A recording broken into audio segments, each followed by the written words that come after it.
Bonjour à tous, ravi de vous retrouver pour cet événement à l'échelle de la rentrée. J'espère que vos vacances ont été bonnes et votre rentrée également.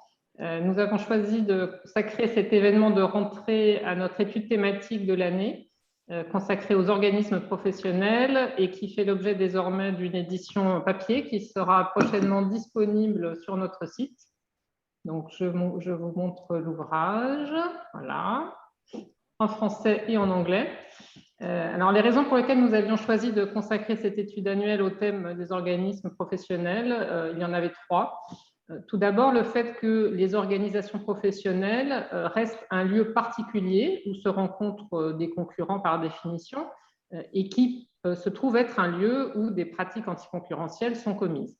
Donc, on constate encore dans les affaires que l'autorité a à traiter des pratiques anticoncurrentielles qui se déroulent autour de l'action de ces organisations professionnelles et sous une variété de formes. C'est dommageable, bien sûr, pour les organismes et les entreprises sanctionnées et aussi pour le bon fonctionnement du marché. Cela peut aussi affecter l'action de ces organismes lorsqu'ils sont contraints à verser des sanctions et cela pourrait devenir à terme un élément qui freinerait le souhait des entreprises de rejoindre et de participer à ces activités. Donc, c'est un phénomène qu'il faut véritablement traiter car le rôle de ces organisations professionnelles est tout à fait important. Alors, quel type d'affaires peut-on rencontrer? Tout d'abord, il y a bien sûr des ententes d'envergure, des cartels assez classiques qui ont pu impliquer sous des formes diverses des organisations professionnelles. Alors, j'y reviendrai dans un moment. Ce que nous avons souhaité faire dans cette étude, c'est vraiment un document très pratique qui intéressera, nous l'espérons, les juristes et les avocats, mais qui est aussi utilisable par des praticiens des entreprises, notamment par la fiche résumée à la fin de l'ouvrage qui permet de savoir ce qu'il faut faire et ce qu'il vaut mieux éviter. Nous avons aussi voulu insister dans cette étude et nous avons bénéficié de beaucoup de contributions de certaines organisations, dont celles représentées aujourd'hui, sur le rôle positif des organisations professionnelles, qui sont aussi des outils pour diffuser des bonnes pratiques ou des messages de précaution aux entreprises qui en sont membres, par exemple, lorsqu'une nouvelle réglementation est approuvée. Alors, quels sont les types d'infractions qui sont les plus fréquemment recensées au sein des organisations professionnelles? Il y a bien sûr les ententes sur les prix qui peuvent être relativement classiques, dans lesquelles l'organisation professionnelle va être le lieu où les uns et les autres vont discuter de pratiques visant, par exemple, à imposer des prix ou à passer des hausses de prix déterminées. Ça peut concerner des syndicats professionnels de plus ou moins petite taille. Je pense par exemple à l'affaire des syndicats des vins des Côtes-du-Rhône ou plus récemment des vins d'Alsace.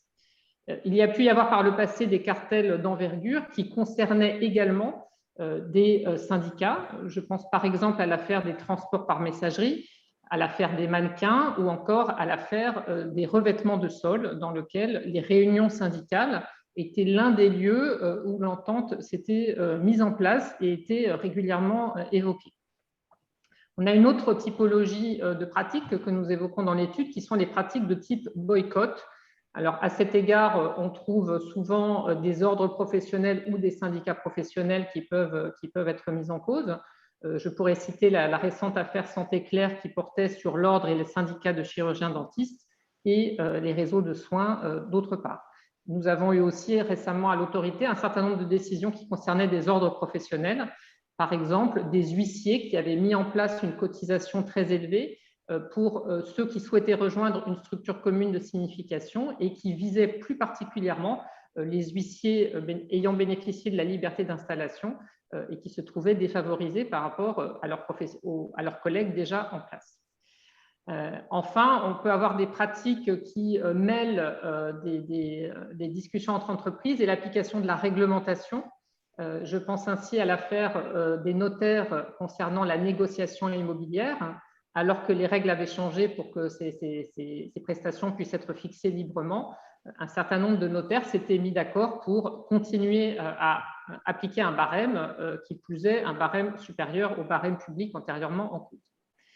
Alors, la deuxième raison pour laquelle nous avons souhaité faire ce tour d'horizon, c'est bien sûr la modification juridique qui résulte de la directive ICN+, et l'ordonnance qui l'a transposée, puisque l'un des changements majeurs qui résulte de ce texte, c'est que le plafond de 3 millions d'euros qui était antérieurement applicable aux organismes lorsqu'ils mettaient en œuvre des pratiques anticoncurrentielles, ce plafond a été supprimé.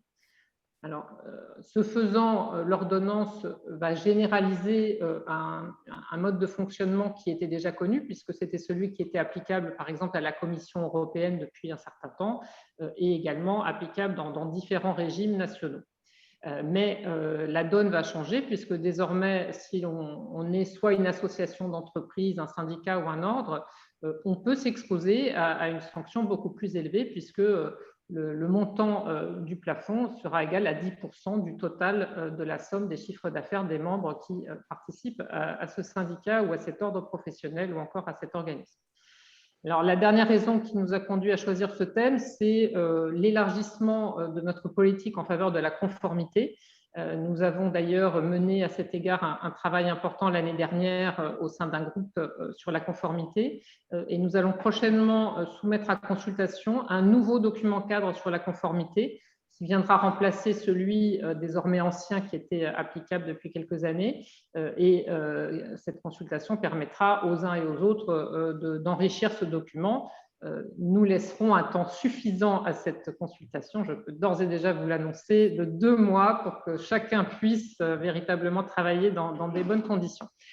Donc, je vais maintenant passer la parole à Mathias Pija qui va introduire l'événement. Je voulais juste pour conclure vous dire que nous souhaitons très bientôt reprendre les réunions rue de l'Échelle comme nous le faisions auparavant. Nous essaierons bien sûr de mettre en place des modalités par visio pour ceux qui ne peuvent pas nous rejoindre rue de l'Échelle. Mais si vous avez des thèmes que vous souhaiteriez voir abordés lors d'un prochain événement, vous pouvez nous le signaler dans la page de discussion sur YouTube. Donc, merci encore et merci très sincèrement à nos 4 intervenants qui, je le sais, ont des emplois du temps extrêmement précieux, extrêmement remplis. Donc, il est très précieux pour nous d'avoir leur présence aujourd'hui pour qu'ils nous disent quelles sont les réflexions qu'ils mènent en la matière et quels sont les messages qu'ils entendent faire passer. Donc, merci à tous et bonne discussion. Merci beaucoup, Madame la Présidente. Donc, je ferai une rapide introduction avant de laisser la parole à nos différents intervenants. Donc, comme cela vient d'être rappelé, nous avons souhaité par cet événement revenir sur les changements importants qui sont intervenus à la suite de la transposition de la directive ICN+, ainsi que sur les principales leçons tirées de l'étude que nous avons rendue sur les organismes professionnels. Avant de rentrer dans le vif de la discussion, je souhaitais préciser un peu le champ de l'événement aujourd'hui qui se calquera donc sur celui de notre étude. En effet, la notion d'organisme se confond désormais depuis la transposition de la directive ICN+, avec la notion d'association d'entreprise, et une notion large qui ne connaît pas véritablement de définition juridique précise et qui recouvre des réalités diverses, des syndicats professionnels aux associations patronales en passant par les ordres professionnels. Donc, l'étude s'est concentrée vraiment sur les organismes professionnels dont il sera question aujourd'hui, qui se définissent comme des associations d'entreprises qui rassemblent tout ou partie des entreprises d'une même branche et qui se chargent de représenter, défendre et promouvoir leurs intérêts communs à l'égard des autres opérateurs économiques, du pouvoir public et du public en général. À ce titre, ils exercent différentes missions, de la représentation des intérêts collectifs de leurs membres, à la capacité d'ester en justice, la fourniture de services et de conseils, la diffusion d'informations sur le marché ou encore parfois la capacité de définir des normes. Nous n'aborderons donc pas aujourd'hui les groupements civils et commerciaux, ni les problématiques spécifiques au secteur agricole, ni même la question des prérogatives de puissance publique des ordres professionnels. Ces différents sujets très riches pourraient en effet justifier l'organisation d'événements distincts et je me limiterai à renvoyer à l'avis de 2018 sur l'application du droit de la concurrence au secteur agricole et à la pratique décisionnelle très riche des dernières années de l'autorité de la concurrence à l'égard des ordres professionnels. Au-delà du caractère très large et varié des organismes professionnels que je viens de rappeler, ces derniers se distinguent par la position ambiguë qu'ils occupent au regard du droit de la concurrence.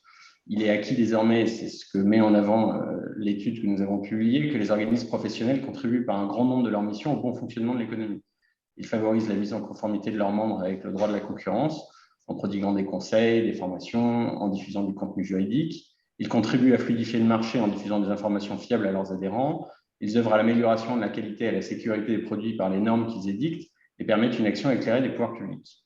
Pourtant, et comme l'a rappelé Madame la Présidente de l'Autorité de la concurrence, par leur nature même, notamment le fait qu'ils favorisent des contacts répétés entre des concurrents directs Par la diffusion d'informations potentiellement sensibles, les organismes professionnels peuvent servir de support et parfois de facilitateur à l'adoption de comportements anticoncurrentiels. C'est ce que la Commission européenne a rappelé au considérant 48 de la directive UCN+, lorsqu'elle a dit que l'expérience a montré que les associations d'entreprises jouent régulièrement un rôle dans des infractions aux règles de concurrence. Cette problématique n'est pas nouvelle. Emmanuel Combe, vice-président de l'autorité de la concurrence, dans un article publié en 2010 dans la revue Concurrence sur la typologie des cartels en Europe, avait relevé que les associations professionnelles pouvaient jouer un rôle de coordinateur de l'entente et qu'un quart des ententes étudiées dans cet article avait impliqué une association professionnelle qui avait joué un rôle actif et que ce chiffre augmentait en fonction du nombre d'entreprises impliquées dans l'entente. Lorsque l'entente concernait plus de 16 entreprises, 100% des affaires étudiées impliquaient une association professionnelle. De l'affaire des produits sidérurgiques en passant par l'affaire des messageries ou encore l'affaire des revêtements de sol, pour n'en citer que quelques-unes, il n'est pas donc très surprenant de noter qu'un grand nombre d'affaires d'ententes portées devant l'autorité de la concurrence ont impliqué des organismes professionnels. Il est intéressant de relever à cet égard une certaine homogénéité au niveau européen, que ce soit dans la pratique de la Commission européenne ou des autres autorités nationales de concurrence. L'étude que nous avons publiée comporte ainsi un nombre important de références à cette pratique décisionnelle et s'appuie sur celle-ci pour apporter des éléments d'appréciation concrets à l'application du droit de la concurrence. Elle a en particulier permis de relever que la très grande majorité des pratiques examinées par l'autorité correspondent à des situations où l'organisme professionnel, sans exercer d'activité économique propre, adopte une décision unilatérale qui sert de support à un comportement anticoncurrentiel entre ses membres. L'événement d'aujourd'hui nous permettra donc de revenir sur les différents enseignements de cette étude. Nous reviendrons successivement sur le rôle des organismes professionnels dans la diffusion de la culture de concurrence, sur les risques pour les organismes professionnels au regard du droit de la concurrence et sur les zones à risque, sur la prévention de ces risques au regard du droit de la concurrence et enfin sur les conséquences du nouveau régime de sanctions. Nous terminerons par une session de questions du public à l'attention de nos intervenants. Je tiens d'ailleurs à le remercier au nom de l'autorité de la concurrence d'avoir accepté d'être avec nous aujourd'hui. Virginie Beaumeunier, directrice générale de la DGCCRF, Léna Cerciron, avocate au sein du cabinet Baker McKenzie et présidente de la PDC, Jacques Cressel, délégué général de la Fédération du commerce et de la distribution et coprésident de la Commission économie, compétitivité et finances du MEDEF, Nicolas Guérin, secrétaire général d'Orange et vice-président de la Fédération française des télécoms. Sans plus attendre, je donne la parole à Jacques Cressel sur le rôle que jouent les organismes professionnels dans la diffusion de la culture de concurrence. Merci beaucoup, merci de votre invitation. Quelques mots effectivement sur le rôle des organisations professionnelles dans ce domaine. Je rappelle que le rôle essentiel des organisations professionnelles, c'est d'abord quand même de défendre et de valoriser leurs adhérents, mais naturellement, ils doivent prendre en compte le droit de la concurrence et son évolution. Deux points positifs et un point négatif. Le point positif, c'est que la culture de la concurrence s'est très nettement développée ces dernières années dans les organisations professionnelles, les syndicats professionnels. Quand on fait le tour de l'ensemble de celles-ci, on est frappé de voir que pratiquement toutes ont mis en place des mécanismes, que ce soit des guides pratiques, des règles déontologiques internes, des codes de conduite, des chartes de conformité, des formations internes de leurs collaborateurs. Donc, il y a une évolution extrêmement positive dans ce domaine-là. Il y en a même qui vont plus loin. On voit aujourd'hui des audits internes sur ce qui est conforme ou ce qui peut être dans des zones grises qu'on évoquera tout à l'heure, des consultations d'avocats spécialisés, systématiques. Moi, je sais que je fais ça dans ma fédération désormais, dès qu'on a le moindre sujet, et notamment vis-à-vis des pouvoirs publics dont je vais parler d'ici quelques minutes. Et ça, ce sont des évolutions importantes. Il m'est même arrivé personnellement d'aller à des réunions ministérielles avec mon avocat en droit de la concurrence. Le moins qu'on puisse dire, c'est que ça fait un choc, je peux vous dire, chez nos interlocuteurs quand c'est le cas, et ça peut changer un petit peu la donne. Donc ça, c'est le premier point positif, culture de la concurrence qui évolue très, très positivement. Deuxième point positif, c'est ce qu'a fait l'autorité de la concurrence elle-même. Je pense que ce que vous avez fait ces dernières années, le document qui était évoqué par la présidente à l'instant, l'ensemble, le guide PME qui a été fait aussi il y a quelques années, ça permet de renforcer cette culture et ça permet en amont d'améliorer les choses. Et je pense, on y reviendra là aussi par la suite, que la mise en œuvre des nouvelles règles doit conduire à faire de la pédagogie, de la prévention de manière assez forte et que ça va être un des enjeux des prochaines années, notamment pour pour l'autorité. Alors là où on a un point négatif, c'est très clairement que cette culture de la concurrence, par contre, elle a tendance à reculer chez les pouvoirs publics. Là, on a un vrai problème, un problème absolument croissant, qui est que nous avons en permanence des demandes des pouvoirs publics d'aller un peu au-delà ou à la limite de ce qui est possible. C'est vrai dans à peu près tous les domaines. Alors, j'en discute avec mes homologues des différentes fédérations professionnelles. Il leur arrive de manière extrêmement régulière désormais d'être confrontés à des demandes qui peuvent poser problème. Et on le voit, moi je vous donne juste un exemple. La semaine dernière, le ministre de l'Agriculture nous a convoqués 3 fois pour nous parler prix dans différents domaines. Je commence généralement les réunions en rappelant le droit de la concurrence, ce qui est toujours amusant. Virginie Beaubenier pourra, je pense, le confirmer lorsqu'elle est là. Et le moins qu'on puisse dire, c'est qu'on est accueilli de manière pas totalement favorable. J'ai récemment vu une ministre me dire qu'elle en avait marre que je lui parle tout le temps du droit de la concurrence. Je pense que nous avons un vrai problème dans ce domaine et on a des problèmes qui vont même plus loin que ça. C'est-à-dire qu'aujourd'hui, on voit des lois qui sont faites sous forme de propositions de loi pour échapper au droit de la concurrence et qui, du coup, nous valent des discussions avec Bruxelles en direct et un refus très clair des pouvoirs publics comme d'ailleurs du Parlement de demander un avis, alors qu'ils ont la possibilité de le faire, à l'autorité de la concurrence. Donc, on a des vrais problèmes croissants dans ce domaine-là. Et la demande que nous avons faite, que j'ai faite au titre du MEDEF et que je renouvelle ce matin, c'est que le Premier ministre, à travers le secrétaire général du gouvernement, envoie une circulaire à l'ensemble des ministres pour leur rappeler un certain nombre de règles. Parce que si les sanctions deviennent de plus en plus fortes, si les organisations professionnelles font de plus en plus d'efforts, mais que de l'autre côté, les pouvoirs publics font l'inverse, on voit bien qu'on va vers un mur. Et ça, c'est un sujet complètement majeur que nous avons à traiter dans les temps qui viennent.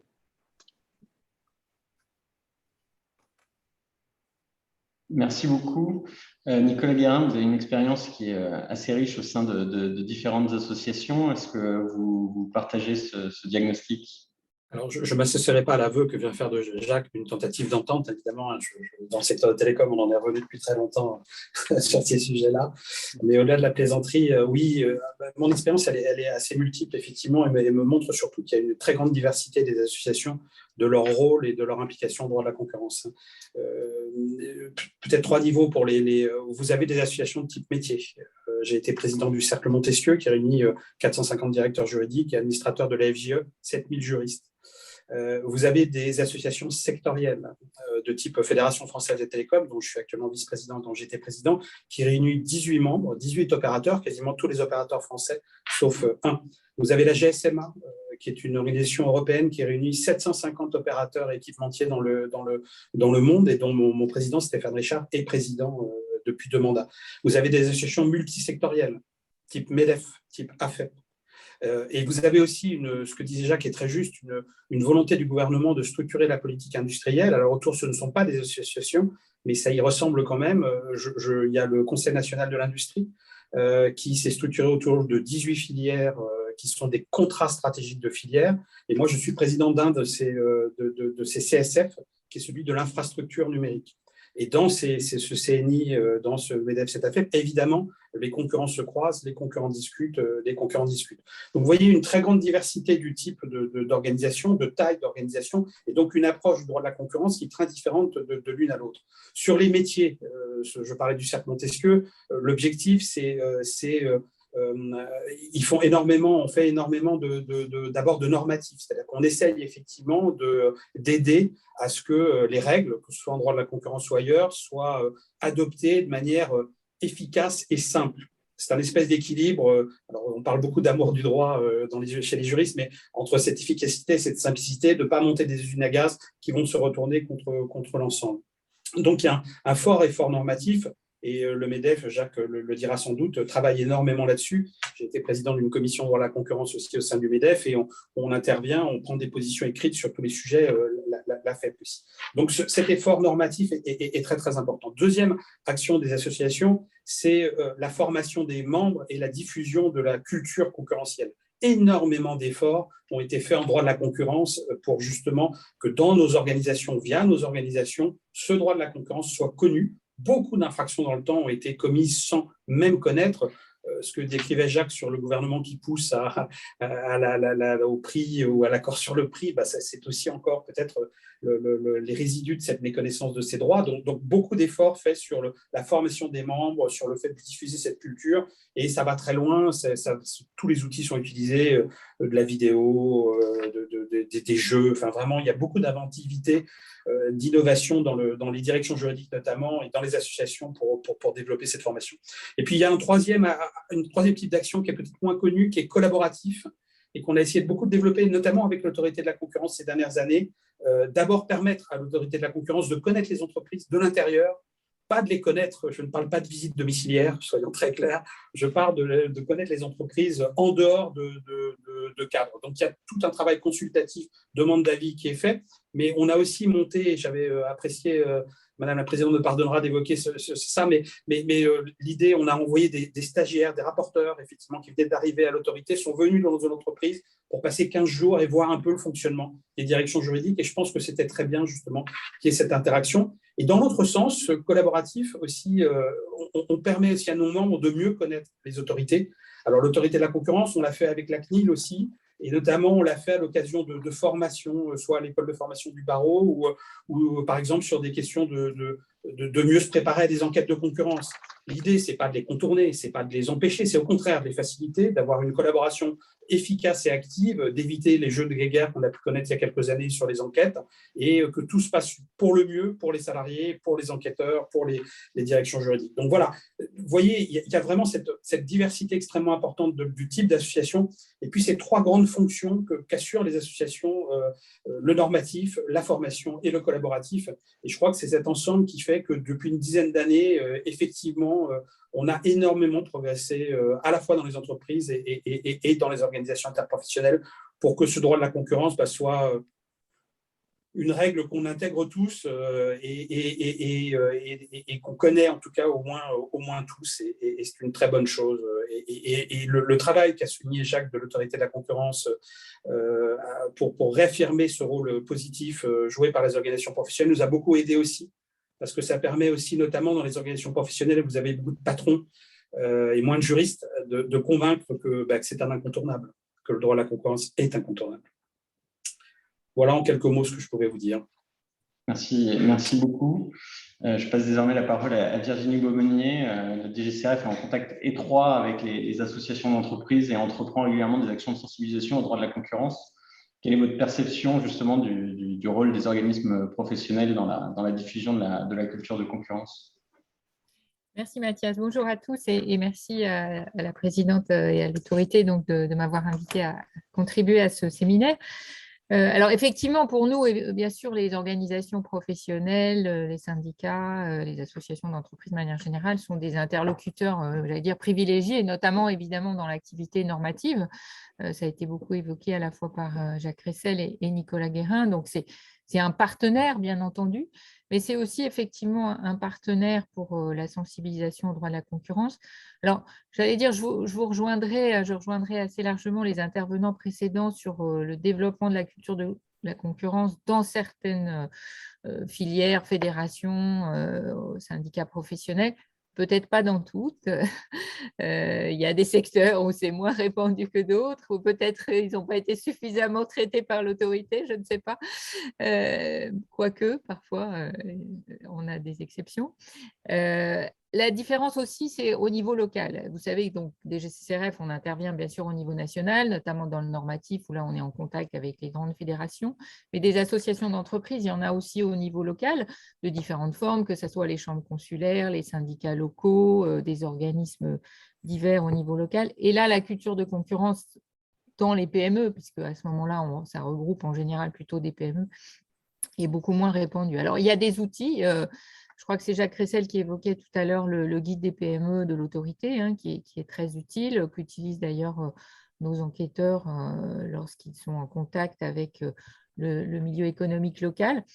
Donc, on a effectivement, nous aussi, des actions qui, je pense, sont complémentaires à celles de l'autorité grâce à notre réseau local auprès d'entités de plus petite taille.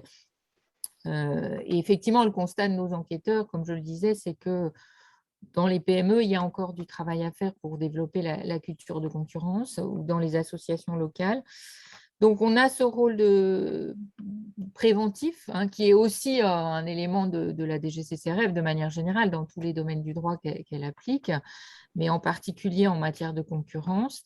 Alors, ça se fait par notre réseau d'enquêteurs, ça peut se faire aussi par les cadres. Quelques exemples très concrets. Durant le Covid, dans certaines régions, il y avait des commissions un peu de gestion de crise qui étaient en contact avec les différentes fédérations professionnelles locales ou organismes, alors qui avaient une vocation bien plus large que le droit de la concurrence, qui était aussi de percevoir un peu les éléments fonctionnement ou de mauvais fonctionnement de l'économie, mais qui ont été aussi l'occasion, par exemple en région PACA, de diffuser des informations, des messages sur la concurrence. Autre exemple très concret, dans la région Pays de la Loire, une petite brochure à destination des organismes professionnels très axée là, sur qu'est-ce qu'elles peuvent faire pour respecter le droit de la concurrence, a été élaborée donc, en 2021 et donc ce sera actualisé au fur et à mesure. Donc voilà, ce sont des choses très concrètes. Et donc, j'allais dire, si j'ai un message à faire passer, il ne faut pas que les… Enfin, j'invite d'une certaine manière, que ce soit les chambres consulaires ou les organismes professionnels locaux, à prendre contact avec les DRETS maintenant, donc qui sont les directions régionales dans lesquelles nous sommes présents, pour organiser des petits événements de sensibilisation, notamment soit des organismes eux-mêmes, soit des PME. Voilà ce que je voulais dire à ce sujet. Alors, je reviendrai sur le manque de culture de concurrence dans les pouvoirs publics, mais peut-être dans le troisième thème qu'on abordera tout à l'heure. Merci beaucoup Virginie. Donc, les règles semblent assez claires sur l'application du droit de la concurrence aux organismes professionnels dès lors qu'ils sortent de leur mission d'information, de conseil et de défense des intérêts professionnels que la loi leur confie et qu'ils interviennent sur un marché. Les organismes sont soumis aux règles de concurrence. Alors que, comme cela a été rappelé tout à l'heure, il existe un certain nombre effectivement de zones grises et on vient d'en apercevoir quelques-unes dans les discussions que nous venons d'avoir, qui peuvent être source de difficultés pour les organismes professionnels. L'étude, donc, on a identifié quelques-uns, que ce soit en matière de pratiques tarifaires, d'échange d'informations, de stratégie d'éviction ou dans les interactions avec les pouvoirs publics. Et Virginie Baumier, du coup, je te redonne la parole. Pardon. En tant que directrice générale de la DGCRF et ancienne rapporteure générale de l'autorité, quels sont les risques les plus importants selon toi en termes de droit de la concurrence qui sont particulièrement sensibles pour les organismes professionnels et à quoi justement les organismes professionnels doivent être particulièrement attentifs? Merci Mathias. Donc effectivement, je vais illustrer ça à travers quelques cas, soit de dossiers que nous avons initiés et qui ont été transmis à l'autorité de la concurrence. Alors Isabelle, la présidente, en a cité quelques-uns tout à l'heure, mais je reviendrai un petit peu dessus, ou aussi y compris sur des pratiques locales, puisque vous savez, la DGCRF peut traiter par transaction ou injonction des pratiques anticoncurrentielles locales. Et donc, c'est vrai qu'on constate également beaucoup de cas où des organisations professionnelles ou des associations d'entreprises sont impliquées. Alors, parmi les pratiques qu'on peut constater, si je prends quelques décisions de l'autorité sur rapport ou d'enquête ou indices détectés par la DGCCRF, on a par exemple la question de la diffusion d'une information ayant pour effet d'exclure des opérateurs du marché. Je pense par exemple au cas des extincteurs, qui est une décision donc 12D26 de 20 décembre 2012, donc dans lesquelles différentes associations d'entreprises, d'ailleurs de fonctions différentes, un organisme certificateur, un centre national de prévention, une association française de normalisation, l'AFNOR, des fédérations d'assurance, donc avaient échangé des informations et mis en place une disposition qui visait en fait à exclure du marché certains fournisseurs, en particulier importateurs d'extincteurs, qui ne remplissaient pas certaines normes qui étaient au-delà finalement de ce que la législation exigeait. Alors, on a des affaires plus anciennes, mais qui date plutôt du Conseil de la concurrence qui a été initié par la DGCCRF dans le cadre d'ordres professionnels comme des chirurgiens dentistes, par exemple. Alors, bien sûr, le sujet aussi classique qu'on retrouve, c'est les ententes concurrentielles sur les prix avec l'élaboration de consignes tarifaires, hein. Ça a déjà été évoqué. Alors, parmi une affaire récente dont nous sommes à l'initiative, il y a bien sûr celle qui a conduit à la décision de l'autorité du 30 septembre 2019 concernant l'ordre des architectes, hein, puisque c'était des consignes qui étaient diffusées dans plusieurs endroits de France et disons que la réunion d'un peu de ces indices de pratique anticoncurrentielle a donné lieu à cette décision. Dans le même genre de pratique, je crois que la présidente l'a évoqué, il y a aussi l'affaire concernant les mannequins, qui est un peu plus ancienne, qui date de 2016, dans laquelle on retrouvait également plusieurs syndicats professionnels. Alors, s'agissant des pratiques plus locales, donc traitées par transaction par la DGCCRF, donc là aussi, on voit l'échange d'informations sensibles et donc qui se traduisent par la mise en œuvre d'ententes. Alors, on en a dans le secteur du vin, ça a été évoqué également par la présidente. Alors, la DGCCRF, de son côté, avait traité les vins de Savoie, plutôt production très identifiée et très régionale, on va dire, qui est une affaire déjà un peu ancienne, très caractéristique aussi des pratiques d'organismes professionnels. Une enquête de la DGCCRF avait démontré qu'une entente avait été mise en œuvre par un groupement composé de 9 sociétés de géomètres sous l'égide d'une chambre départementale de géomètres. Là, c'était pour neutraliser la concurrence pour des prestations qui rentraient d'ailleurs dans le monopole légal des géomètres. Sujet qui est d'ailleurs souvent en discussion. Voilà, alors, autre chose très classique, les GIE de taxi. Bon, ce sont malheureusement des pratiques qu'on retrouve assez fréquemment. Donc là, alors ça peut être variable, hein, ça peut être sur des clauses de non-concurrence, sur des ententes sur la revente de licences. Il y a, comme je le disais, certains secteurs où il est encore nécessaire de faire de la pédagogie. Autre sujet classique qui parfois implique aussi des organismes professionnels ou des associations d'entreprises, une entente pour répondre à un appel d'offres. Un exemple dans le secteur de la formation professionnelle avec l'implication d'une chambre de commerce et d'industrie dans un département.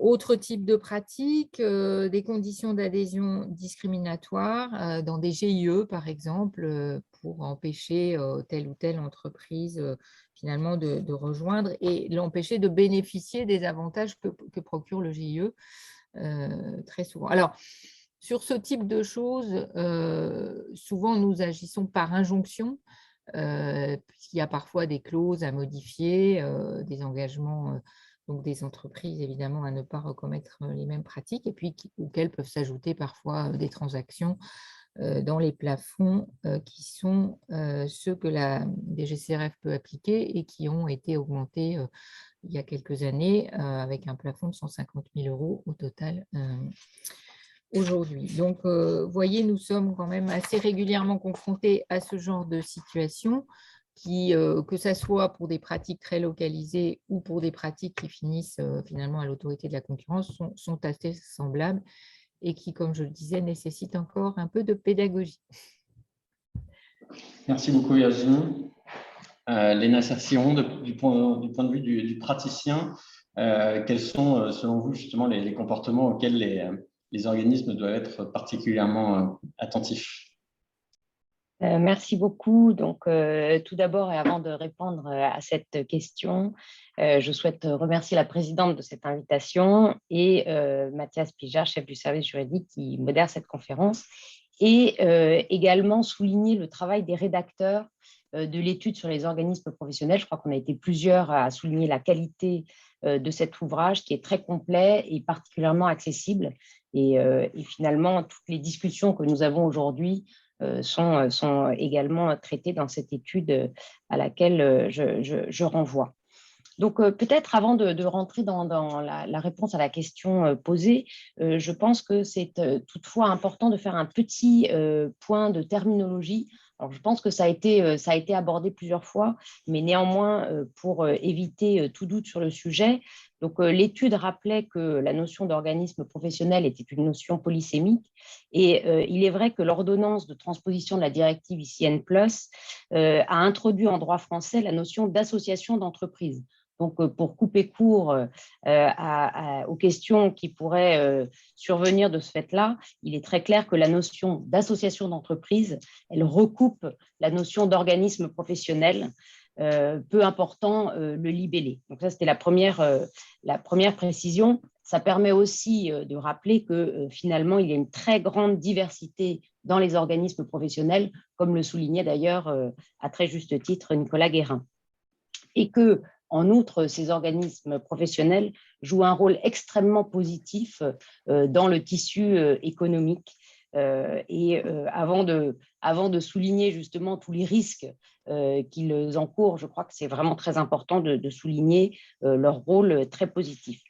Alors ensuite, en tant que praticien, finalement, la question qui va se poser, c'est l'application du droit de la concurrence aux organismes professionnels. Alors, évidemment, dès lors qu'ils exercent des activités économiques et peuvent être qualifiés d'entreprise, le droit de la concurrence va s'appliquer. Mais c'est une situation qui finalement est relativement rare, et c'est justement lorsqu'ils n'exercent pas directement d'activité économique que le droit de la concurrence peut néanmoins s'appliquer. Et c'est ce sujet-là, finalement, qui est le nôtre aujourd'hui. D'autres organisations professionnelles, par exemple les syndicats, devraient normalement échapper au champ d'application du droit de la concurrence lorsque leurs actes relèvent purement de la défense des intérêts professionnels de leurs membres. Mais si leurs actions constituent une intervention sur le marché, alors le droit de la concurrence s'applique pleinement. Et là, on a une décision qui va être assez intéressante pour comprendre ça. C'est la décision des pratiques mises en œuvre par le syndicat national des ophtalmologistes de France, le SNOF, concernant le renouvellement des lunettes de vue.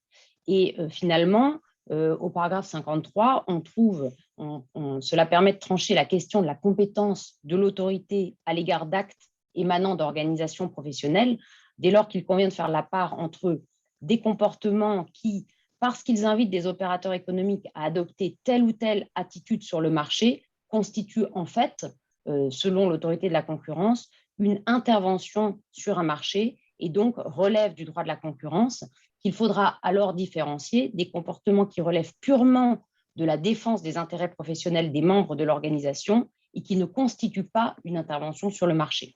Donc, je crois qu'il était important de relever ce point-là parce que c'est dans cette mesure-là que le droit de la concurrence va alors s'appliquer aux organisations professionnelles. Alors, évidemment, les organisations professionnelles, dès lors qu'elles rassemblent les acteurs d'un marché souvent concurrents les uns des autres, présentent, pour reprendre les termes de l'étude, un risque structurel d'activité anticoncurrentielle. Donc, Mathias Pijat a rappelé l'étude d'Emmanuel Combe qui a été reprise en 2016 et par Constance Monnier-Schlumberger, qui souligne que dans 41% des cas, les cartels français sont favorisés par l'existence d'une association professionnelle. Donc effectivement, on est tous très conscients du rôle très positif joué par les organisations professionnelles, mais parce que structurellement, elles rassemblent des concurrents, il peut y avoir effectivement des risques de développement de pratiques anticoncurrentielles au sein des associations, et ce quand bien même la culture concurrence a effectivement positivement, c'est vraiment positivement développé au cours des dernières années. Alors, en ce qui concerne les secteurs, on peut se poser la question finalement des risques en termes de droit de la concurrence. Est-ce que les risques seraient spécifiques à des secteurs en particulier? La réponse semble être non. Si on regarde les décisions de l'autorité au cours des 3 dernières années, divers secteurs ont été touchés, que ce soit le secteur de la santé, le secteur des prestations d'architectes, le secteur agricole, le secteur des revêtements de sols résilients. Donc en fait, c'est tout secteur qui encourt les risques. Ce qui compte, c'est finalement les mesures prophylactiques que les associations professionnelles ont choisi de mettre en place pour éviter les risques. Alors, les risques eux-mêmes, ça a été abordé déjà plusieurs fois. On a le risque classique de cartel au sein de l'association professionnelle, mais également un risque que j'aborderai dans le prochain thème, qui me semble beaucoup plus développé et qui appelle des réponses nuancées, le risque d'échange d'informations sensibles. Mais je l'aborderai dans le prochain thème. On a également les risques au niveau des édictions de normes ou des activités de lobbying, les risques de boycott que Virginie Beaumeunier rappelait. Et je prendrai juste 30 secondes pour parler des conditions d'adhésion. Je pense qu'il est très important que les membres des organisations professionnelles se mesurent que l'adhésion à l'organisme professionnel peut constituer un avantage concurrentiel et partant de là, les conditions d'accès à cette structure doivent être, comme cela a été rappelé dans l'affaire du GIE, les indépendants dans le secteur de la publicité radiophonique, et ça a été rappelé ensuite dans diverses décisions de l'autorité, les conditions d'adhésion à la structure doivent être d'une part objectives, transparentes, non discriminatoires, sous peine d'être qualifiées d'entente entre les membres du groupement. Donc, je pense qu'en termes de risque, et au-delà des cartels, échanges d'informations, boycott, je pense que les conditions d'adhésion elles-mêmes, et ça encore, c'est parfaitement développé dans l'étude elle-même, est un élément sur lequel il est important de se pencher avant toute chose. Voilà. Merci beaucoup. Jacques Cressel, comme on le voit, il y a une très grande variété de pratiques et de comportements. Vous avez attiré notre attention tout à l'heure sur la difficulté qu'il y avait, notamment sur l'intervention et les échanges avec les interactions qu'il peut y avoir avec les pouvoirs publics. Quels sont, dans votre expérience, les sujets et domaines qui vous semblent particulièrement sensibles? Ils sont très nombreux. Peut-être deux remarques avant de répondre à votre question. La première, c'est que c'est frappant de voir que dans l'activité des organisations professionnelles, des associations d'entreprises, le droit de la concurrence rentre très souvent en conflit avec d'autres types de droits. Par exemple, le droit social est un droit de l'accord collectif. Le droit de la concurrence est un droit du refus de l'accord, si je caricature ça de cette façon-là, et parfois c'est compliqué. La deuxième remarque préalable, c'est que le rôle des organisations professionnelles a beaucoup évolué ces dernières années. On est passé d'un rôle assez classique, y compris de lobbying défensif, à un rôle beaucoup plus proactif dans lequel, par exemple, sur les sujets de type RSE, on essaie de multiplier les initiatives. Qui dit initiative positive dit par définition des actions communes pour lesquelles peuvent se poser un certain nombre de questions. Alors, quand on regarde les sujets concrets qui peuvent poser problème, on voit bien qu'il y a d'abord toute une série de choses qui sont très clairement considérées comme interdites et je crois que ça pose aucun problème. L'entente sur les prix, l'appel au boycott, la diffusion de consignes tarifaires. Mais on a en même temps des zones grises qui sont assez fortes. Il y a celle du social que j'évoquais tout à l'heure, qui n'est pas facile d'une manière générale. L'objectif étant naturellement de faire en sorte que personne ne soit lésé, mais en même temps, on est dans quelque chose dans lequel on ne peut pas non plus décider ça à l'unanimité, parce que si on décide ça à l'unanimité, très souvent, on ne fait plus rien. Et ce n'est d'ailleurs pas la règle en matière sociale d'une manière générale, qui est plutôt une règle majoritaire de démocratie sociale. Il y a le sujet des chartes et des engagements que j'évoquais à l'instant, pour lequel on voit bien que dans un certain nombre de cas, peuvent se poser la question de savoir si ces chartes ou engagements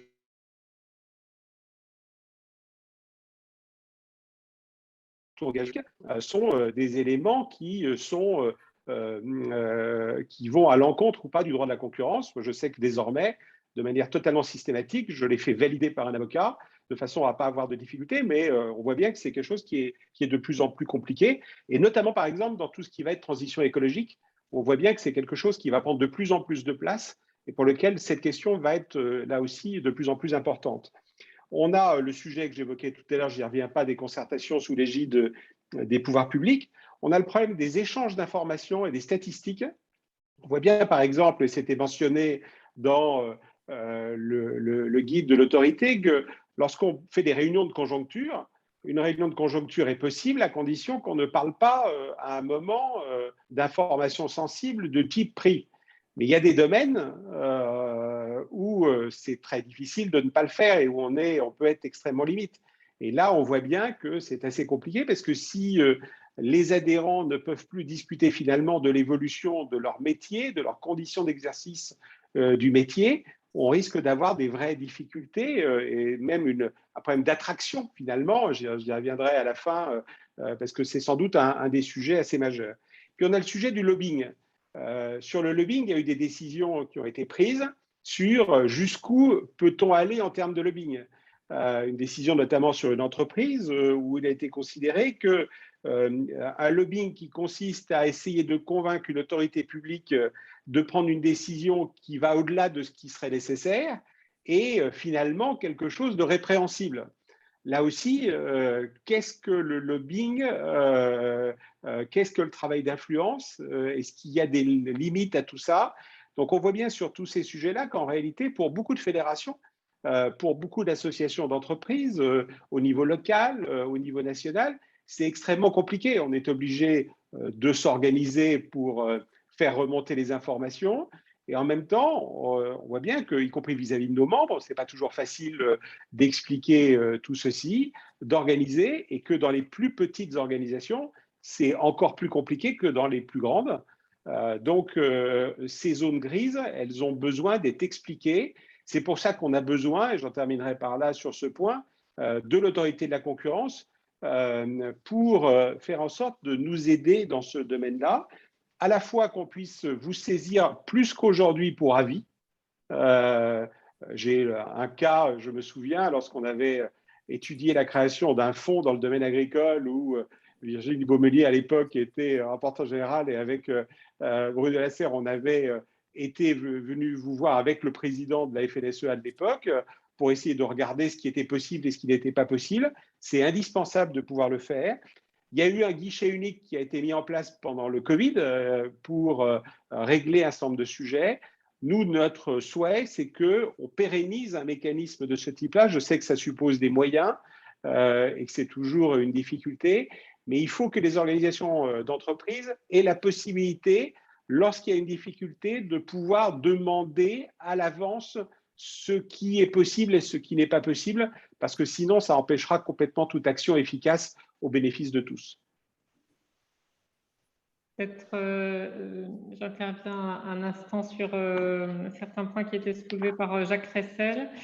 Alors peut-être que vous souleviez le point qui est important, qui est du rôle des organisations professionnelles dans la discussion collective qui peut déboucher sur des accords collectifs et le droit de la concurrence. C'était juste pour rappeler, en complément de l'étude dont nous discutons aujourd'hui, un avis qui portait sur ce thème. Donc c'est un avis de 2019 sur l'extension des accords collectifs. Donc nous avions été saisis par le ministère du Travail sur cette nouvelle procédure qui a été créée d'un comité d'experts qui intervient pour apprécier l'effet concurrentiel des extensions d'accords collectifs. Et à cette occasion, dans cette étude, nous avions inséré un rappel juridique de l'état de la question. Et voilà, parce qu'il y a deux domaines bien différents qui sont la discussion collective qui encourage, voire qui impose la discussion au sein des branches et entre entreprises. Et puis, il peut y avoir le droit de la concurrence. Donc, je voulais mentionner cette étude à tous ceux qui s'intéresseraient à la question et dire aussi qu'après cet avis, il y a eu des suites puisque ce comité, qui est une instance nouvelle qui n'existait pas auparavant, émet des avis sur des extensions d'accords collectifs et a émis des avis défavorables au ministère du Travail au regard de l'impact sur la concurrence de certaines extensions d'accords aux conventions collectives. Donc, c'est peut-être intéressant à connaître pour y compris ceux qui s'intéressent à ces questions de rencontres de différents droits spécialisés. Il y a parfois des tensions, mais aussi des résolutions. Et je voulais mentionner, alors en avant-première, je crois, parce que nous ne l'avions pas encore annoncé, que notre prochaine étude thématique à dominante juridique sera précisément sur les échanges d'informations. Nous avons considéré que, y compris au regard de la jurisprudence et de la pratique décisionnelle de l'autorité, c'était une notion qui pouvait être complexe à saisir. Quels sont les échanges d'informations licites ou non? À partir de quel moment une information devient-elle sensible? Est-ce que ça tient à sa nature, à son caractère plus ou moins récent? Alors, chacun connaît les grands critères de la jurisprudence, mais comment s'applique-t-il in concreto? Voilà, ça peut être plus compliqué de le déterminer. Donc, je voulais indiquer aux uns et aux autres que ça sera le sujet qui sera traité dans l'année qui commence à présent. Merci beaucoup, Madame la Présidente. Donc, l'étude de l'autorité se veut donc un outil clé en main, comme on a pu le présenter, pour favoriser la conformité. Elle s'est attachée à proposer un vademecum avec des do's and don'ts afin de clarifier les zones grises et donc d'apporter des méthodes pratiques et concrètes pour les praticiens, les associations d'entreprises, mais aussi leurs membres. Mais nous avons vu dans les discussions ce matin qu'il n'était pas toujours simple de sensibiliser les membres des associations d'entreprise, en particulier les chefs d'entreprise, mais également les équipes. Nicolas Guérin, en tant que représentant d'un grand groupe et d'une association professionnelle, comment appréhendez-vous cette question pour les organismes, mais également pour les membres, et que mettez-vous en œuvre pour prévenir ce risque? Je pense que le premier moyen de limiter ce risque, c'est vraiment effectivement de donner conscience du risque. C'est vraiment extrêmement important. Cette mauvaise image des associations, elle n'est pas nouvelle. Quand on regarde Adam Smith dans son traité sur la chasse des nations, il soulignait d'ailleurs de manière assez ironique à l'époque, il est rare que des gens du même métier se trouvent réunis, fût-ce pour quelques parties de plaisir ou pour se distraire, sans que la conversation finisse par quelques conspirations contre le public ou par quelques machinations pour faire hausser les prix. Ça résume un petit peu la réalité. Et c'est vrai que sur les 5 dernières années, 16% des décisions impliquant des ententes anticoncurrentielles ont conduit à une condamnation d'une association. Donc, le premier moyen, c'est de faire savoir ça, c'est-à-dire d'avoir conscience de ce risque. Alors, ça ne veut pas dire qu'il y a une corrélation automatique entre association et entente. En tout cas, il y a une attention particulière à porter et c'est important de le faire. Je rejoins aussi ce que disait Virginie. Oui, il y a sans doute aussi une différence de niveau et d'appréhension du droit de la concurrence en fonction des secteurs et des associations. Un secteur comme le nôtre, télécom, qui fait à juste titre, à l'attention des autorités depuis des années, et sans doute énormément plus sensible que d'autres secteurs qui ont moins été au contact du droit de la concurrence. Alors concrètement, il y a 3 mouvements aujourd'hui qui me paraissent très favorables pour nous rassurer sur la capacité des associations à appréhender le risque concurrentiel. Le premier mouvement, c'est la professionnalisation progressive des personnels des associations. Vous voyez, par exemple, à la FFT, le directeur général, c'est un ancien chef d'unité de l'ARCEP. Donc, ARCEP n'est pas une autorité de concurrence, mais c'est une autorité administrative indépendante qui manipule des concepts de droit de la concurrence. Et donc, on a un directeur général très au fait de ce genre de sujet. Je vais profiter de l'occasion ici pour souligner le travail exceptionnel qui a été fait par Joël Simon toutes ces années, avec Marianne Mousseron à ses côtés ces années plus récentes. Aussi, au sein du MEDEF, on voit que ce sont des professionnels, des experts du droit de la concurrence, pas que du droit de la concurrence, parce que Joël a beaucoup de qualités, de compétences dans sa besace, mais on voit qu'elle est très, très sensible depuis des années à ce sujet-là et qu'elle a beaucoup contribué, je pense que Jacques ne continuera pas, au fait que la culture concurrentielle soit diffusée auprès des membres du MEDEF. Donc ça, c'est la professionnalisation, c'est le premier mouvement. Le deuxième mouvement qu'on constate, c'est une attention très grande des représentants des entreprises au sein des associations, et c'est ce qu'a dit Jacques tout à l'heure, ils mettent en place un tas d'outils internes, des chartes, des protocoles, des règles de fonctionnement, effectivement, qui aussi anticipent les règles de concurrence, intègrent les règles de concurrence dans le fonctionnement des associations, et ça, c'est bénéfique. Troisième mouvement, c'est celui que vous avez signalé, c'est l'excellent travail qui a été fait par l'autorité de la concurrence, avec des outils qui sont pédagogiques, qui sont pragmatiques, qui ont été mis en place. Donc, on parle de l'étude thématique, évidemment, publiée, mais je voudrais insister sur les annexes de cette étude, qui sont effectivement extraordinairement riches, extraordinairement utiles, extraordinairement pragmatiques. On a ces 6 fiches pratiques, faire, ne pas faire, très concrètement. Qu'est-ce que vous pouvez faire? Qu'est-ce que vous ne pouvez pas faire? Je ne pense pas que ça a vocation à être exhaustif sur ce qu'on peut faire et pas faire, mais ce sont de bons exemples qui amènent à la réflexion. Et puis, il y a ce tableau récapitulatif de certaines des décisions de l'autorité de la concurrence, qui aussi me paraît très clair, très net, avec, là encore, un formidable outil qui permet d'attirer l'attention des associations et des entreprises sur ce qui est faisable et pas faisable. Alors, au-delà de ça, il y a un autre phénomène aussi dont vous devez avoir conscience, qui pousse les associations à anticiper ce risque, c'est qu'une association, ça fonctionne sur le consensus. Il n'y a pas un président d'association, il doit tenir compte de l'avis de ses membres, et donc il y a des oppositions dans les membres. Regardez les exemples que je vous donnais tout à l'heure. La FFT, c'est 18 opérateurs, il en manque un, mais donc j'ai tous mes concurrents autour de moi. Quand je suis président, je ne peux pas être Orange. Je dois être président de la FFT, tenir compte de leur position, de ses concurrents, et donc ça oblige les présidents et les organes de gouvernance à réguler eux-mêmes leur position et à intégrer le droit de la concurrence dans leur position. On risque aussi la dénonciation. Je suis désolé, mais via les programmes de clémence, la dénonciation existe, elle est pratiquée. Et donc, quand vous dites quelque chose, je me rappelle encore, il y a des années, de ce pauvre président d'association, je ne sais plus si c'était dans la farine ou autre, qui avait dit « maintenant, on est entre nous, on peut fermer les portes, on va pouvoir discuter prix », et qui était enregistré.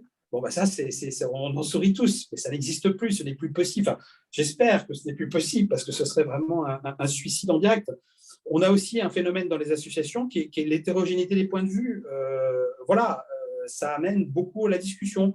Alors, la discussion pro-concurrentielle, parce qu'effectivement, on a des intérêts divergents et donc ça amène à discuter. Voilà. Donc, vous voyez, il y a cet ensemble de dispositions qui nous protègent, qui nous amènent à réfléchir.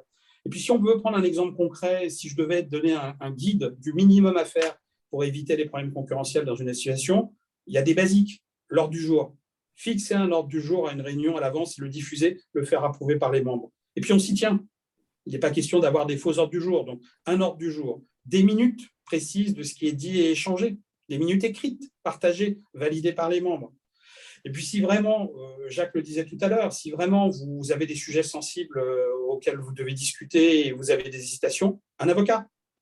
Au sein de la GSMA ou du IFA, il nous est arrivé effectivement de prendre un avocat qui ne représente aucune des parties, aucun des membres, pas facile à trouver quand vous regardez la taille de l'association, et lui demander d'assister, d'être le garant de la conformité au droit de la concurrence des échanges. Et il l'atteste, il est officier de justice. Alors on en rit beaucoup de nos jours de ces concepts, mais dans des cas comme ça, c'est très très utile. Officier de justice, il atteste qu'effectivement les échanges sont pro-concurrentiels, que les minutes et que l'ordre du jour ont été respectés. Et ça nous sécurise. Nous, on a eu un exemple très concret dans le cadre d'un échange avec la Commission européenne. Je le regrette, on a quand même eu 18 mois d'enquête, 18 mois d'enquête, ce qui a un peu paralysé les travaux. Mais bon, il n'empêche qu'au final, il y avait effectivement un non-lieu parce qu'on avait pris ces dispositions. Donc, vous voyez, c'est des mesures qui peuvent paraître un petit peu lourdes, qui peut-être, en tout cas sur la présence de l'avocat, doivent être réservées aux cas les plus extrêmes. Mais voilà, il y a des moyens concrètement de continuer à faire fonctionner les associations avec des règles simples, sérieux et insérieux, et en s'appuyant encore une fois sur les permanents ou sur les représentants des associations. Merci beaucoup. Virginie Beaumeunier, côté DGCCRF et selon ton expérience, quelles sont les préconisations, comment les organismes pourraient réduire donc, ce risque concurrentiel? Alors, je crois que ça a été bien évoqué par Nicolas Guérin. Je crois que d'abord, évidemment, on l'a dit, c'est la diffusion de la culture de la concurrence, et je crois que les outils développés par l'autorité sont tout à fait pertinents à cet égard. Il faut qu'ils soient diffusés. Nous, on est prêt à aider à diffuser, y compris jusqu'au fond des territoires, sur ce sujet, aussi par des interventions, comme je le disais tout à l'heure. Hein. C'est aussi notre mission de faire de la prévention et pas seulement de la répression. Je voudrais revenir un petit peu sur le rôle des pouvoirs publics, parce que d'une certaine manière, ça n'est pas neutre, comme l'a évoqué Jacques Cressel. Alors, je serais peut-être un petit peu moins négatif que lui, mais je comprends pourquoi il a cette réaction. C'est qu'il a sans doute vécu d'expériences récentes perturbantes. Mais je pense quand même que cette culture de concurrence, elle progresse, peut-être trop lentement, mais elle progresse quand même un peu au sein des pouvoirs publics. Enfin, moi, je trouve, par exemple, qu'à Bercy, d'autres directions de Bercy nous interrogent maintenant relativement régulièrement en amont sur un projet, notamment effectivement parce que les pouvoirs publics sont amenés à pousser des consultations, voire des accords entre organismes, entre entreprises, sur des objectifs d'intérêt général qui peuvent être différents évidemment du maintien de la concurrence. Et c'est vrai que la transition écologique, c'est un sujet qui est déjà monté en puissance, mais qui va continuer, et où là, ça peut conduire à des échanges d'informations, à des objectifs communs. Mais je crois que ce qui est fondamental, c'est aussi le rôle des juristes. alors dans lequel j'inclus éventuellement les administrations, hein, mais les juristes dans les organisations professionnelles, ça a été évoqué à travers des exemples très précis que je salue aussi à l'occasion, comme Joël Simon, mais il faut que le juriste il soit constructif, c'est-à-dire qu'il ne soit pas seulement là pour dire non, attention, il y a le droit de la concurrence, vous ne pouvez rien faire. Il faut qu'il puisse dire le droit de la concurrence, ça suppose ça, mais ça peut aussi parfois être un outil. Combien de fois dans certains secteurs, on a dit aussi à des filières que ça pouvait les aider. Et puis, aider à trouver une solution qui soit compatible avec le droit de la concurrence. Alors, bien sûr, ça peut être très en amont, soit dans les associations d'entreprises, l'administration peut y aider. Et puis, j'allais dire, la forme la plus aboutie, c'est l'avis demandé à l'autorité de la concurrence, un avis formel sous cette forme. Et puis, alors, pour résoudre le problème des pouvoirs publics, je crois qu'il faut effectivement, y compris dans l'administration, on diffuse cette culture de la concurrence. Donc, c'est notre rôle à la DGCCRF. Parfois, ça peut être avec l'appui aussi de l'autorité. Je peux vous dire qu'on le fait quotidiennement dans tout un tas d'organismes qui mêlent à la fois pouvoir public et entreprises ou représentants d'associations d'entreprises.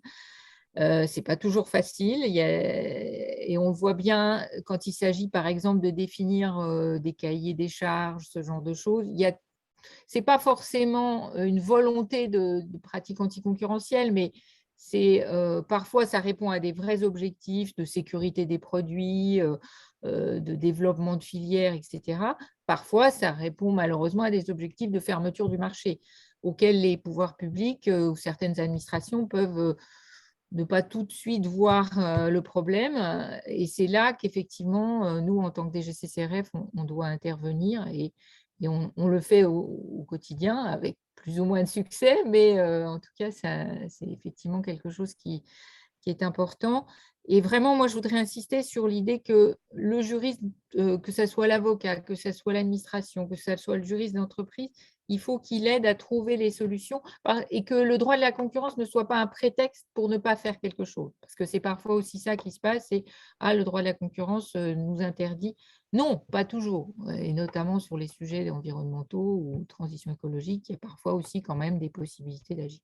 Voilà ce que je voulais dire là-dessus. Merci beaucoup. Léna Cerciron, du point de vue du praticien, dans quelles actions pourraient être préconisées justement pour limiter cette exposition au risque? Merci Mathias. Première règle, j'en parlais tout à l'heure, revisiter les conditions d'adhésion de l'association. Deuxième élément, et Nicolas Guérin l'a abordé, c'est adopter des bonnes pratiques relatives aux réunions d'organismes professionnels. Donc, vous rappeliez évidemment les règles qui devraient être vraiment un b.a.-ba de tous les organismes professionnels, l'établissement d'un ordre du jour, s'y tenir, la rédaction d'un procès-verbal ou d'un compte-rendu détaillé exhaustif, et le cas échéant, quand les sujets sont délicats, la présence d'un avocat. J'ajouterais à ça peut-être également la conservation des dits documents. Et d'ailleurs, c'était les engagements pris par la Fédération française de la distribution des métaux. Il y avait la conservation des documents pendant un délai de 5 ans et même la mise en place d'un système d'enregistrement sonore des réunions. Ça, c'est vraiment afin que les procès-verbaux puissent être faits de la manière la plus exacte possible et sans pour autant qu'on s'y réfère, sauf besoin dans le cadre du suivi des engagements. Donc, on peut effectivement aller jusque-là quand les sujets sont délicats. Autre bonne pratique, et ça soulève finalement, et là on entre dans la fameuse zone grise des échanges d'informations, et donc Madame la Présidente, vous nous avez souligné que la prochaine étude thématique serait relative aux échanges d'informations, et ça c'est une excellente nouvelle, car justement on voit qu'au sein des organismes professionnels, et parce que justement l'organisme professionnel a un rôle pivot et de discussion entre différents opérateurs, eh bien évidemment on va avoir ce sujet prégnant des échanges d'informations. Alors, dans le cadre de l'étude sur les organismes professionnels, il y a un encadré, l'encadré numéro 19, qui rappelle un certain nombre de règles relatives aux échanges d'informations. Éviter l'échange de statistiques individualisées de données, contemporaines ou même passées, éviter l'échange qui porte sur le résultat de l'activité commerciale sur le mois en cours ou le mois passé, éviter les tours de table, etc. Donc, on pourra utilement s'y référer. Néanmoins, au-delà de ces règles, je dirais presque des mesures prophylactiques, je pense que en fait, l'échange d'informations est un sujet assez complexe, qu'il faut faire une différence entre la diffusion d'informations et l'échange d'informations. Les associations professionnelles ont toujours joué un rôle très important dans la collecte d'informations, notamment afin de réaliser des statistiques sectorielles. Et d'ailleurs, la Commission a relevé que la fourniture de statistiques peut améliorer la connaissance qu'ont les sociétés du marché sur lesquelles elles opèrent et donc renforcer la concurrence. Donc, la diffusion d'informations, clairement, peut être pro-concurrentielle. Et dans une affaire de 2005, le Conseil de la concurrence soulignait concernant l'ILEC qu'il était loisible à un syndicat professionnel de diffuser des informations destinées à aider ses membres dans l'exercice de leur activité. Donc, il est très clair que la diffusion d'informations, elle peut être tout à fait pro-concurrentielle. Néanmoins, j'ai souhaité retenir 2 décisions pour montrer comme l'échange d'informations pouvait parfois être sanctionné ou au contraire ne pas être poursuivi, en tout cas ne pas faire l'objet de sanctions. Donc 2 affaires, une dans le secteur des revêtements de sol résilients, donc dans lequel effectivement il est souligné que les fabricants ont échangé des données relatives à leur volume d'activité, leur chiffre d'affaires par catégorie de produits sur l'année écoulée lors des réunions statistiques annuelles du SFEC, qui était le syndicat des revêtements de sol. Il apparaît en outre que le syndicat jouait un rôle actif dans l'organisation de ces échanges et donc pour ces raisons, là, il y a eu effectivement une sanction. Le SFEC a parfois retransmis les statistiques individuelles échangées entre les adhérents durant les réunions. Donc là, on reprend le faisceau d'indices relatif aux échanges d'informations et l'autorité de la concurrence conclut que dans cette affaire, les échanges d'informations étaient anticoncurrentiels. Mais à l'opposé, dans la décision numéro 20 CSO 03 du 26 octobre 2020, qui était relative à des pratiques mises en œuvre dans le secteur de l'hôtellerie classée à La Réunion, décision qui malheureusement n'a pas fait l'objet d'une publication, l'autorité de la concurrence a clôturé l'affaire à la suite d'une saisine d'office et a considéré que l'Union des hôteliers de La Réunion, l'UHR, qui effectivement retransmettait un certain nombre d'informations mensuelles, a passé au crible finalement des lignes directrices de la Commission ces échanges d'informations pour conclure que ces échanges n'aboutissaient pas à un équilibre collusif. Et donc, ce que dit l'autorité, c'est compte tenu du degré de concentration du marché en cause, de la pluralité de ses acteurs et de leur différenciation, de la nature de la demande, du taux de couverture du marché par les informations échangées, ainsi que du mode de détermination du prix des chambres d'hôtel, les échanges d'informations en cause n'ont pas eu pour effet de réduire le degré d'incertitude sur le fonctionnement du marché et ne sont pas contraires à l'article L421. Donc, ce qui est intéressant, ce que j'ai voulu illustrer par ce propos, c'est que finalement, au sein d'un organisme professionnel, il y a nécessairement, d'une part, des informations diffusées, d'autre part, des informations échangées, que c'est un sujet assez complexe, que c'est une zone grise et que ce n'est pas en ne faisant rien, et finalement, ce que soulignait Virginie Bonny, ce n'est pas en s'empêchant de faire quoi que ce soit qu'on peut avancer, mais c'est en regardant de très près les éléments, en se servant également des directives de l'étude sur ce qu'est un échange d'informations sensibles. Est-ce que les informations sont trop fraîches, oui ou non? Il y a un certain nombre de questions à se poser avant d'échanger les informations, mais l'objectif n'est pas de ne rien faire, mais bien plutôt de se poser les bonnes questions afin de déterminer si oui ou non il y a un risque et de pouvoir avancer et de pouvoir permettre aux organismes professionnels de continuer à jouer le rôle positif qu'ils sont censés jouer d'animation, au contraire de la culture de la concurrence. Voilà. Merci beaucoup. On va passer désormais au quatrième thème, donc sur le nouveau régime de sanctions. Donc, les organismes professionnels ont connu récemment ce que la présidente de l'autorité de la concurrence a pu appeler une révolution copernicienne concernant leur régime de sanctions.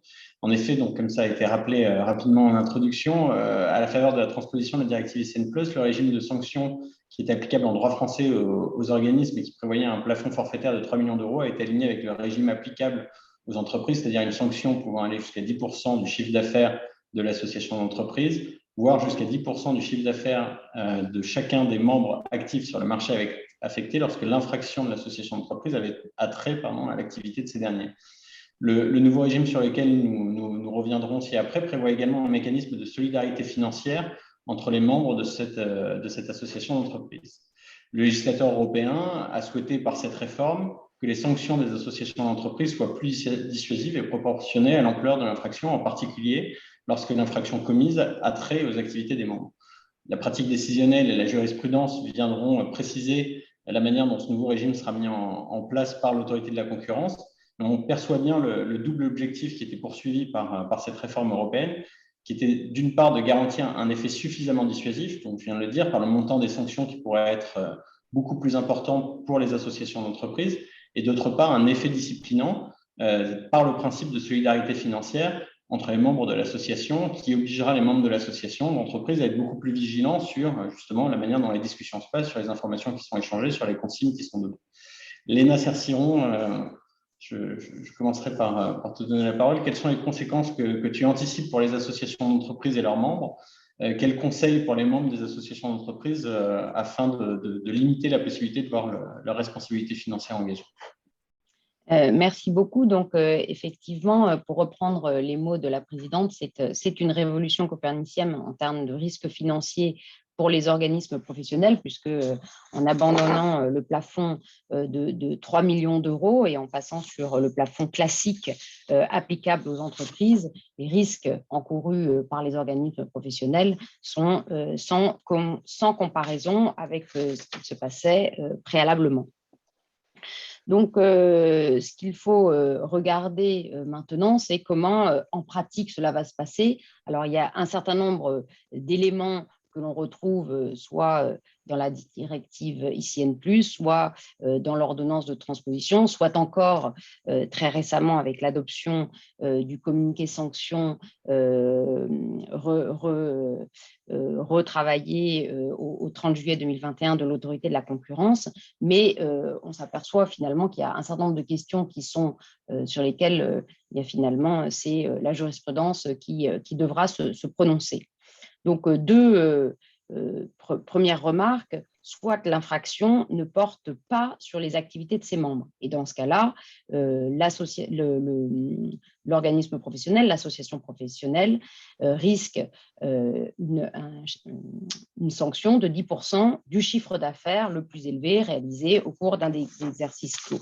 Maintenant, cette hypothèse où la sanction ne porte que sur l'organisme professionnel sans prendre en compte les activités de ses membres, cette hypothèse me semble, même si elle est prévue par les textes, elle me semble d'application assez théorique, voire très rare. Finalement, le cas de figure qui risque de se rencontrer le plus généralement, c'est le cas où l'infraction de l'organisme professionnel porte sur les activités de ses membres. Et là, la sanction qui sera prononcée, ce sera 10% de la somme du chiffre d'affaires mondial total réalisé par chaque membre actif sur le marché affecté par l'infraction de l'association. Ça, c'est l'article 464-2 du Code de commerce, tel qu'il a été modifié suite à la transposition de la directive ECN+. Alors, un certain nombre de règles ont été prévues pour éviter des doubles prises en considération du chiffre d'affaires. Ainsi, le point 48 du considérant de la directive ECN+, a été repris au point 25 du communiqué sanction de l'autorité de la concurrence du 30 juillet 2021, afin de prévoir l'exclusion du chiffre d'affaires des membres qui seraient par ailleurs sanctionnés pour leur participation aux pratiques anticoncurrentielles considérées. Donc ça, c'est pour éviter justement un double comptage. Le problème, à mon sens, le plus important qui va se poser, c'est le problème du recouvrement des amendes quand il y a prise en compte du chiffre d'affaires des membres et que l'organisme professionnel n'a pas les moyens, n'est pas solvable et doit il fera un rapport de capacité contributive. Alors, dans ce cas-là, finalement, c'est un mécanisme en 3 temps qui a été prévu, qu'on retrouve également au communiqué sanction, au point 59, 60 et 61 du communiqué sanction de l'autorité.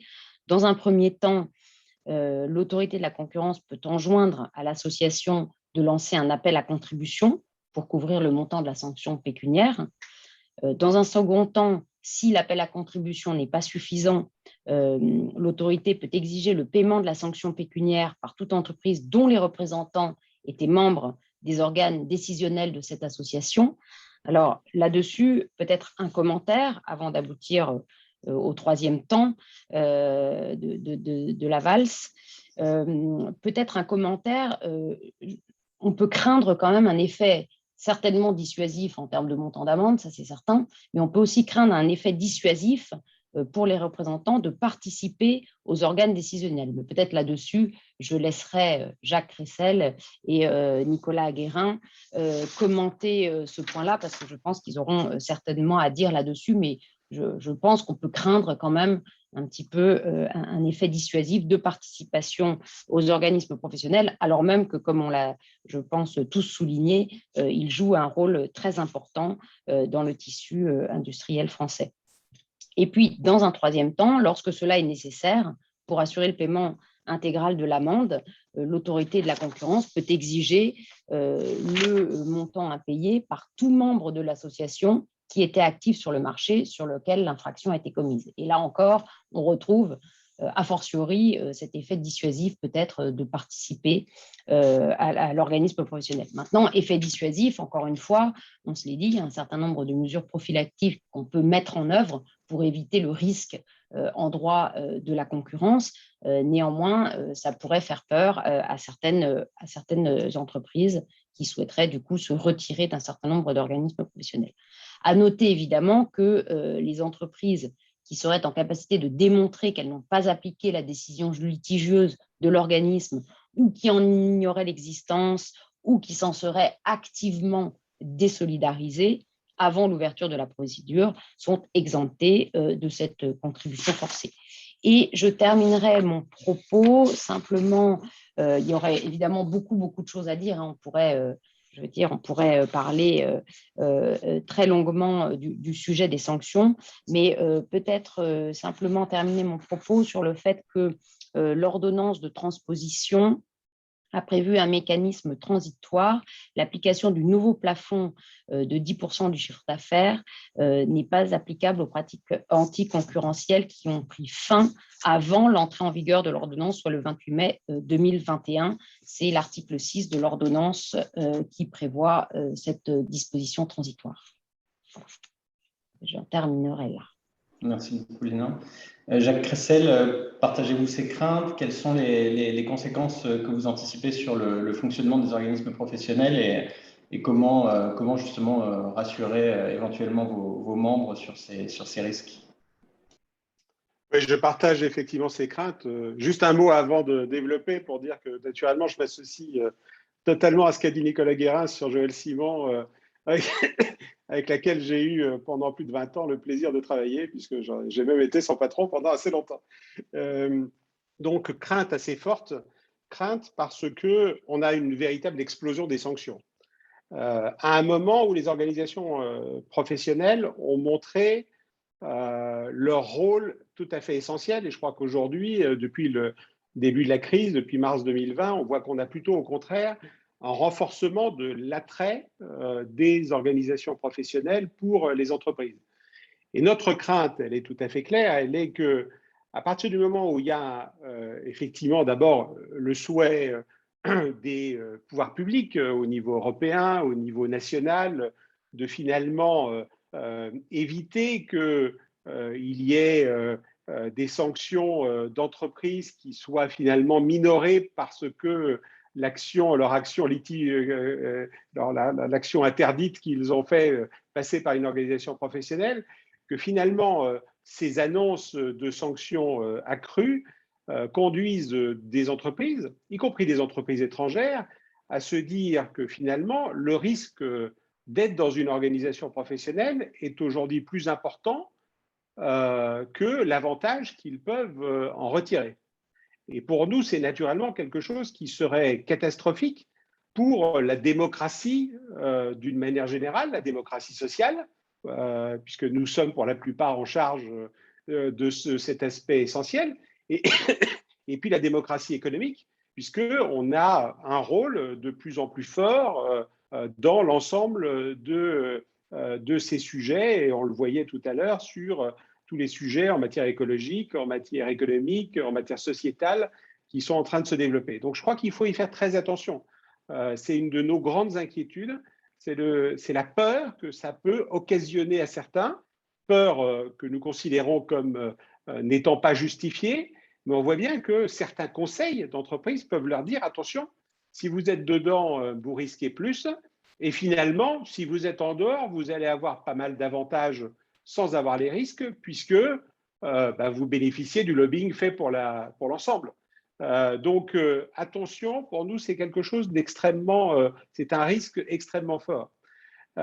C'est pour ça on a eu de grandes discussions, notamment au cours du mois de juillet, avec la présidente de l'autorité et tous les services de l'autorité sur le communiqué sanctions, qui nous paraissait aller un peu loin sur certains sujets. On avait des problèmes de cumul de sanctions. Qu'est-ce qui se passe quand il y a à la fois des sanctions possibles pour l'organisation et pour une entreprise, des problèmes de rétroactivité, qu'est-ce qui se passe pour les cas qui étaient finalement en train d'être instruits, qui ne sont pas encore sortis, et puis un problème qu'on a en partie résolu, mais pas complètement, qui est le problème des circonstances atténuantes. Je reviens à ce que je disais tout à l'heure, lorsque quelque chose est demandé à l'initiative des pouvoirs publics, naturellement, pour nous, ça devrait être une circonstance exonératoire. Or là, on est plutôt dans des circonstances atténuantes. On a réussi à trouver des solutions plus favorables que celles qui étaient imaginées au début, et donc c'est une bonne chose, et ça montre bien à quel point nous avons besoin de discuter de tout ceci. Mais ça veut dire que pour la suite, je pense que l'autorité va devoir être totalement dans un triptyque qui va être un triptyque pédagogie, prévention, sanction.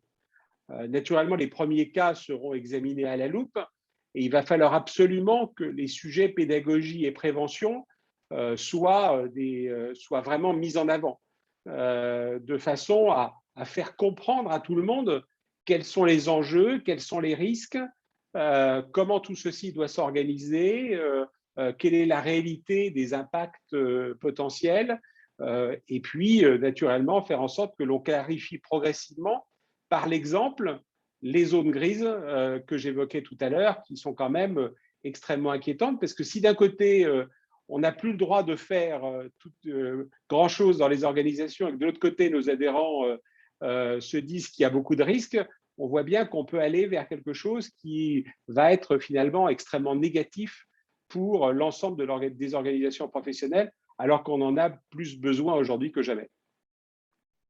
Merci beaucoup.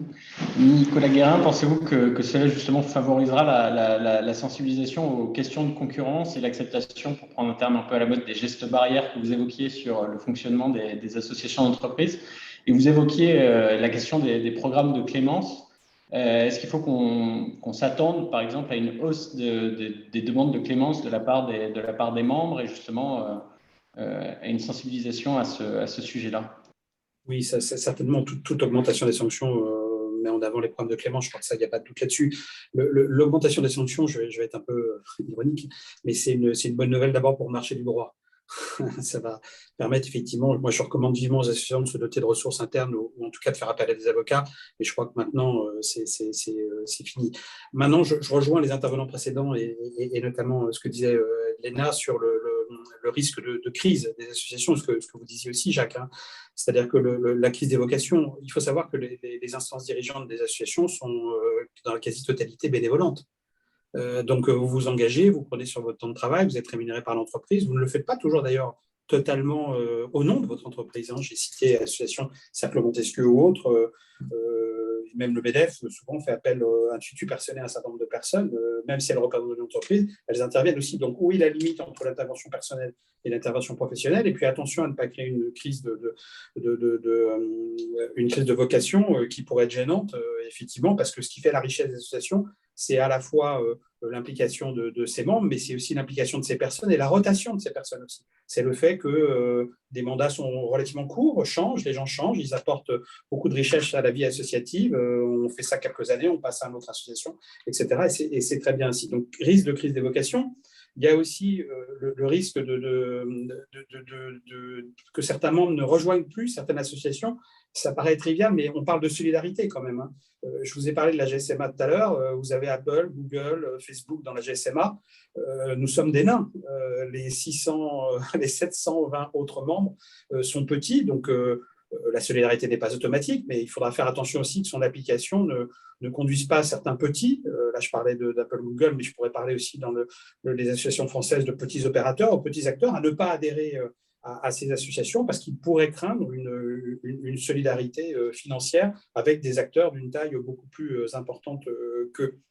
On a parlé tout à l'heure de clauses exonératoire possibles qui étaient de démontrer qu'on n'avait pas participé à l'entente. Oui, mais enfin, c'est une inversion totale de la charge de la preuve.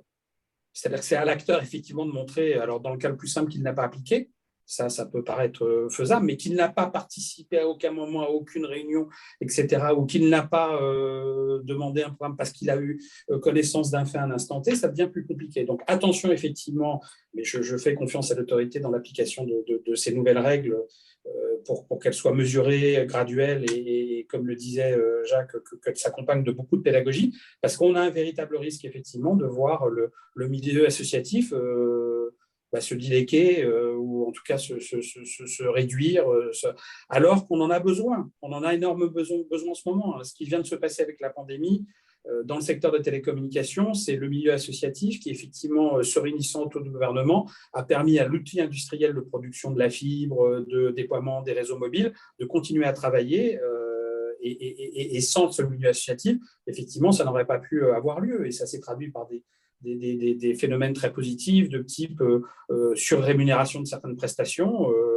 Là, c'est de l'entendre sur les prix positifs, mais surrémunération des prestations, conditions d'intervention de nos salariés sur le terrain renforcées, conformes aux règles sanitaires, etc. etc. Donc attention à ce que, parce qu'on a un intérêt légitime, effectivement, à vouloir faire que le milieu associatif n'héberge plus 16% des condamnations ces 5 dernières années. Attention à ne pas le dissuader de faire ce qu'il fait aussi très, très bien au service de tous. Voilà ce que je pouvais vous dire. Merci beaucoup. Merci à tous. On arrive au bout de cette intervention. Alors, je crois que je pense qu'on a été extrêmement clair parce que j'ai l'impression qu'il n'y a pas de questions du public. Donc, je pense que la plupart des points sur les organismes professionnels ont été traités. Je vous remercie tous pour la qualité de vos interventions et pour justement ce retour très, très pratique et concret qui ont permis de mettre en avant toute l'importance des organismes professionnels et la sensibilité de ces questions et l'importance justement de faire œuvre de pédagogie. Je laisse la parole à Isabelle de Silva pour conclure. Merci, effectivement, c'était très précieux de vous entendre. Alors tout d'abord, merci pour ces mots élogieux sur cette étude. Nous sommes toujours très touchés de savoir que ce travail est utile. Alors je ne l'ai pas fait un peu plus tôt, mentionner le nom des auteurs qui ont contribué à cette étude. Donc il y a eu 2 référendaires du service juridique chez nous, Aurore Boieldieu et Thomas Guérin, aidés par Juliette Terrichout, puis Mathias, et puis moi-même et les membres du collège, nous avons mis notre patte à ce document pour essayer de ne pas aller vers la complexité, mais toujours la simplicité, les rappels. Donc, merci de cette appréciation positive sur nos fiches do's and don'ts, parce que voilà, ça fait partie des choses, je pense, qu'on essaiera de développer à l'avenir. Alors, la conformité, ça reste vraiment une priorité pour l'autorité également, en essayant de dégager des nouvelles ressources, des outils pratiques sous différentes formes. Alors, nous allons, dans les mois qui viennent, continuer à développer ces outils. Nous sommes en train d'élaborer tout d'abord un programme de MOOC ou de modules qui seront accessibles en ligne sur le droit de la concurrence. Donc, ce sera proposé prochainement dès que nous aurons réalisé ces modules. Nous travaillons également à la structuration du suivi de la conformité au sein de l'autorité. Donc, nous allons prochainement désigner un correspondant conformité au sein de l'autorité qui pourra animer un réseau conformité. Nous pensons y associer les responsables juridiques d'entreprises qui souhaiteraient le faire, bien évidemment, pour leur diffuser des messages et qu'ils puissent aussi nous saisir de questions générales qu'ils se poseraient. Alors, sur le principe du guichet, c'est une question qui n'est pas évidente. Ce sont des demandes qu'on a eues également dans le groupe de travail conformité, un guichet pour répondre aux interrogations. Alors, il y a la question des moyens, il y a la question du rôle respectif. Est-ce qu'on ne risquerait pas finalement d'assumer un travail d'expertise qui est plutôt celui du juriste au sein des directions juridiques ou de l'avocat? Voilà, chacun est dans son rôle. Alors, nous avions un peu expérimenté avec la crise du Covid et nous avons constaté que ce guichet n'avait pas été inondé de demandes, puisqu'il y a eu une demande qui a donné lieu à un avis public. Alors, quelles conclusions en tirer? Est-ce que finalement, les entreprises ne se posaient pas trop de questions de concurrence ou bien que tous les éléments disponibles étaient parfaitement clairs? En tout cas, voilà, ça nous a encouragés dans l'idée qu'on pouvait expérimenter sans être envahi et à voir, est-ce que peut-être on pourrait envisager de réitérer ce type de guichet peut-être sur des problématiques ciblées dans le temps comme le développement durable. En tout cas, nous sommes prêts à y réfléchir avec vous pour bien adapter ce type de dispositif à nos moyens et que ce soit toujours utile pour les entreprises. Et nous avons bien entendu les messages qui ont été passés sur l'idée qu'il fallait éviter une crise des vocations dans ces associations.